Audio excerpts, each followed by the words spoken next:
আসসালামু আলাইকুম। ওয়ালাইকুম আসসালাম রহমতুল্লাহ বরকাতুহ। কালাম, এই হচ্ছে আমার একমাত্র শালিকা ডলি আক্তার কল্পনা। যেমন রূপ তেমন গুণ, হাতের রান্না এত মজা। তার হাতের রান্না খেলে আমি মাঝে মধ্যে আমার বোর নাম ভুলে যাই। মানে নিজের শালিকা বলে বলছি না, এরকম একটা জ্বলন্ত নক্ষত্র যার ঘরে যাবে তার ঘর আলোকিত করে ছাড়বে, যতই অন্ধকার থাক সেই ঘরে। আমার যদি বিয়ে করতেই হয় তাহলে আমি ডলিকে বিয়ে করব। আলহামদুলিল্লাহ। আপনি বিয়ের দিন তারিখ ঠিক করেন। হ্যাঁ, খবরদার মুরব্বী, বিয়ের দিন তারিখ ঠিক করবেন না। কিরে সবুজ, তুই আমার শ্বশুর বাড়িতে আবার বিয়ের দিন তারিখ ঠিক করবো না কষ্ট? যাই এখান থেকে। কারণ ভাইজান, আমি অনেক আগে ডলিকে বিয়ে করে ফেলছি। ডলি আমার বউ।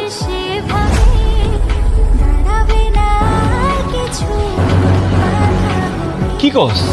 এই, এটা কিন্তু ফাইজলামি করার জায়গা না, যাই এখান থেকে। আমি ডলিকে বিয়ে করছি, সেটা যদি তোমাদের বিশ্বাস না হয়, এই যে এখানে বিয়ের কাবিননামা দেখো। ওয়াল্লাহ আম্মা, কথা তো সত্য, ওরা তো বিয়ে করে ফেলেছে। হাই কি রে, কথা বলছ না কেন? চুপ করে আছিস কেন? এ সবুজ যা কয়টাই সত্য? হ্যাঁ আম্মা, বিয়াই যা বলতেছে সব সত্যি বলতেছে। আমরা দুজন দুজনের ভালোবাসি। চল বাবা জায়গা। কাজটা ঠিক হলো না। আম্মা, আমি আর সবুজ তো বিয়া করেই ফেলাইছি, এবার তুমি আমাদের মাইনা নাও। অসম্ভব আম্মা, এই বিয়ে আপনি জীবনে মাইনা নেবেন না। আত্মীয়তার সাথে আত্মীয়তা হোক, এটা আমি জীবনও চাই না। আমার ভাই আমার ভাইরা হবে, আমি এটা মাইনা নিতে পারবো না। সেটাই তো আম্মা, আমার বোন আমার যা হবে এটাও কিন্তু আমি মাইনা নিতে পারবো না। হ্যাঁ, দুই বোন একই সংসার, একসাথে সংসার করব, এটা কখনো সম্ভব না। টলি, তুই এখন সবুজরে ডিভোর্স দিবি। হ্যাঁ সবুজ, তুই এখন ডলিরে তালাক দিয়ে বাড়ি যাবি, যা। অসম্ভব, তালাক তো দূরের কথা, আমার মরণ ছাড়া আমি ডলিকে ছাড়া কোথাও যাব না। তোর আজকে আমি জানাই মারে বললাম, তোর কত বড় সাহস? খবরদার জামাই, আমার ছোট জামাইয়ের গায়ে তুমি হাত তুলবা না। সবুজ রে আমার জামাই হিসেবে খুব পছন্দ হয়েছে। তুই দেখো দুইজনকে কি সুন্দর মানাইছে, আমি ওর দিকে মাইনে নিলাম। কি করলেন আম্মা?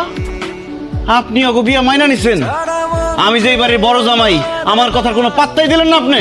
ঠিক আছে, আপনি আপনার ছোট মেয়ে আর তার জামাইরে নিয়ে থাকেন, আমরা এই বাড়িতে জীবনে কোনোদিন যাবো না।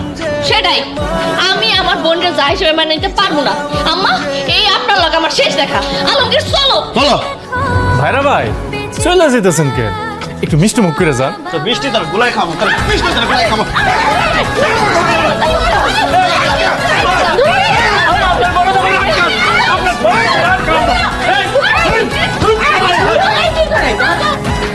একটা সীমা থাকা দরকার।